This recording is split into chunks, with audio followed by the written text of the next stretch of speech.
there, and welcome back into another edition of the JayMac Podcast. Thank you so much for joining us as we answer another very important question in our society today. The question is, are doctors lying about COVID-19 just to keep President Trump from winning a re-election? That is a claim that is being made and retweeted by the President of the United States. It's important that we get to the bottom of that. But before we do, I want to remind you to please take a minute and become a patron of this podcast. Help support us so we can bring fearless honesty to the airwaves or to podcasts every single day. Just click on the link in the description or find the link on our social media. $1 a month, $5 a month, $10 a month, $25 a month can keep us going and pointing out where we need to have important changes in our society and in Washington, D.C. especially. So why in the world are we asking the question whether or not doctors are lying about COVID-19 to keep the president out of office? Well, here's the answer. As the pandemic ravages the U.S., the president chose to ramp up his campaign of misinformation by retweeting a conspiracy theory post from a former game show host. Chuck Woolery accused everyone from the CDC to the Democratic Party of lying about coronavirus. So to be clear, instead of listening to doctors and scientists, the president would like you to listen to this guy. Welcome to the show. Thank you. You know, there are more than 60 million single adults in the United States, so here on Love Connection, we've got a new way for singles to meet. So apparently Chuck Woolery is actively tweeting about the COVID-19 pandemic, and the president of the United States, the leader of the free world, the highest office in the land, decided to retweet Chuck Woolery. Here's the tweet in its entirety. Let me say that correctly. Quote, "The most outrageous lies are the ones about COVID-19. Everyone is lying. The CDC, media, Democrats, our doctors, not all but most that we are told to trust. I think it's all about the election and keeping the economy from coming back, which is about the election. I'm sick of it," end quote. Chuck Woolery suggesting that everybody is lying about COVID-19 to affect the upcoming election. President Trump has also vocalized this. He has said that he thinks that people don't want schools to reopen to keep him from winning the election. And I've told you that is the framework and how he views every single situation. He's not looking at science. He's not looking at anything else. He's looking at re-election and how every single thing affects that re-election. Now, I want to address this allegation for a minute. So let's see who's lying here, according to Chuck Woolery and the president, obviously, for retweeting. Everyone, the CDC, the media, Democrats, and our doctors. They're all lying to keep the president out of office. Now, just really quick, I'm going to wonder out loud here. What about the doctors in other countries? What about the equivalent of the CDC in other countries? What about the World Health Organization? I mean, the president himself keeps using the number, 184 countries affected by COVID-19. Countries completely shut down. Countries mandating masks. Doctors and epidemiologists across the globe basically saying the exact same thing. Now, Mr. Chuck Woolery, are you suggesting that they are all lying too?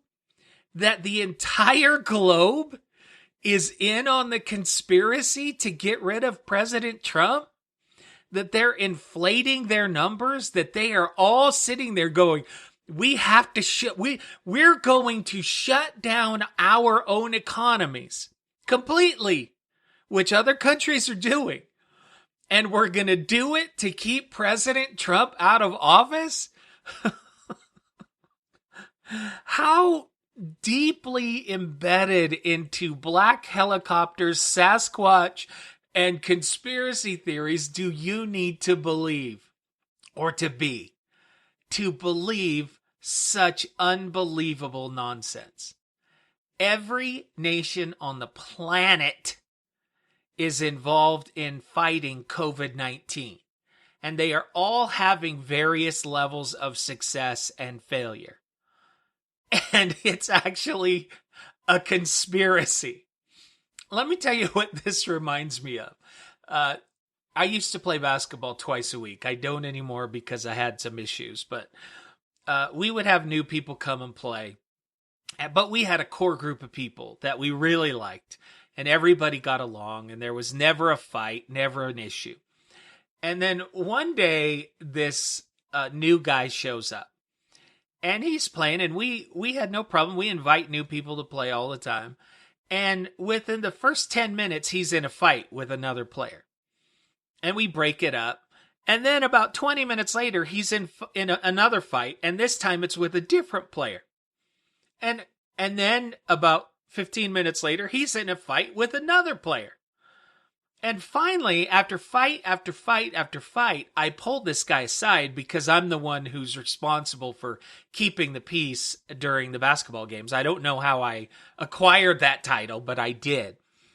And I'm like, dude, what is going on? You're in all these fights. And he's like, it's not me, it's that guy, and it's that guy, and it's that guy, and it's that guy. And I'm like, no. There comes a point where you have to realize when every single person here is not having an issue, but you're involved in a fight with every single person, there comes a point when you have to realize the problem is you, dude.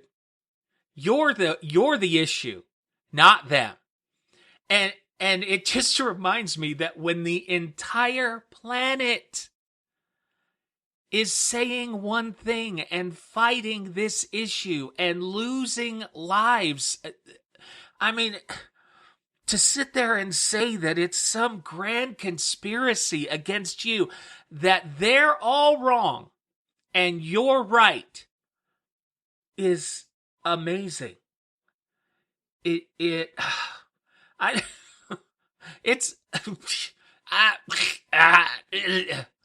Now here's the amazing part. The Chuck Woolery tweet that the president retweeted was tweeted out on July 12th. Well, there came another tweet from Chuck Woolery, and it was not, as far as I know, retweeted by the president, and it came on July 13th. And let me read it to you. Quote, to further clarify and add perspective, COVID-19 is real, and it is here.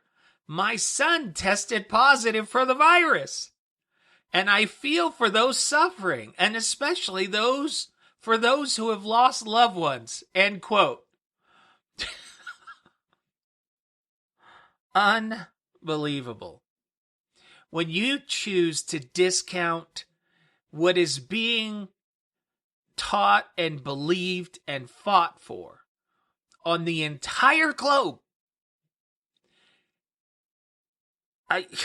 you must be believing in black helicopters and Sasquatch. It's Sasquatch's fault. It's common Squatch behavior. That's what it is. And since we're on the subject of COVID-19, let me give you a few more updates along the way here. Arizona and Texas are requesting refrigerated trucks as their coronavirus outbreaks leave morgues running out of space for bodies. Yeah, and this is not because they really have bodies and they're running out of space. It's because they want Trump out of office, right?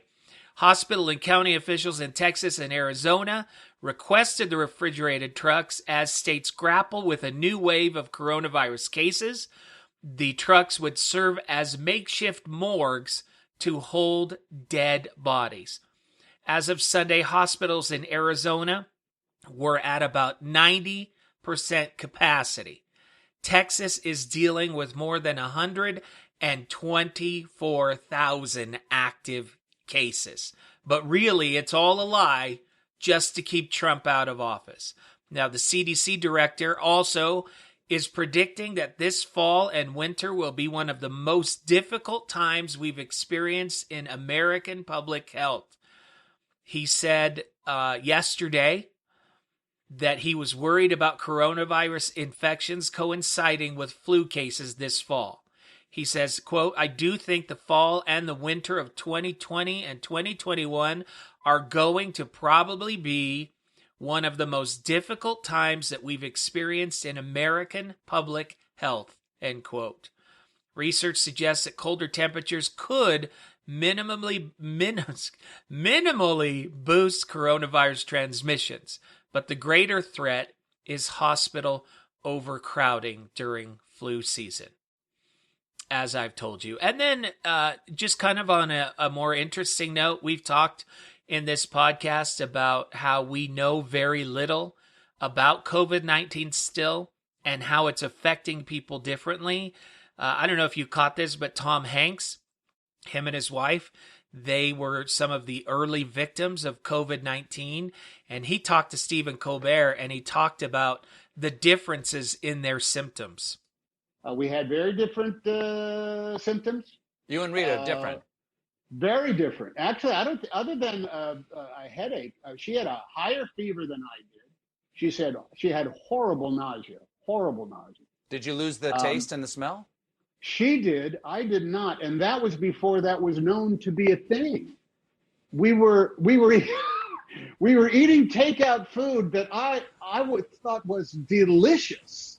It was savory goodness. It had butter sauces. It had come from a thing highly recommended joint. And she was saying, "This tastes like oatmeal to me." I thought she was insane. But she had lost the thing. I had bones that felt like they were made out of soda crackers. Every time I moved around, I felt like something was cracking inside me. And you know when you have you ever had a really sore butt, Steve? Yes, I have, Tom. Yes, I have. Just like it felt like your older brother had held you down and just kept fisting you in the buttocks, until you'd said something like, "I love Flipper." Say it.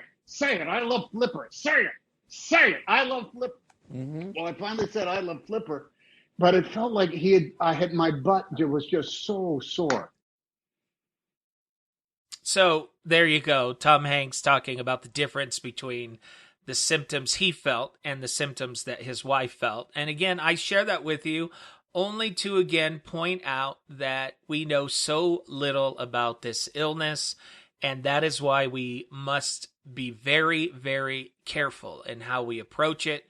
And we all need to do everything that we can to keep ourselves from getting it and from spreading it to other people. That is, unless you believe that the entire globe is participating in a grand conspiracy to get President Trump out of office, every doctor, every epidemiologist, every person who I guess is faking their own death, every single one of them involved in the grand conspiracy to keep President Trump from being elected.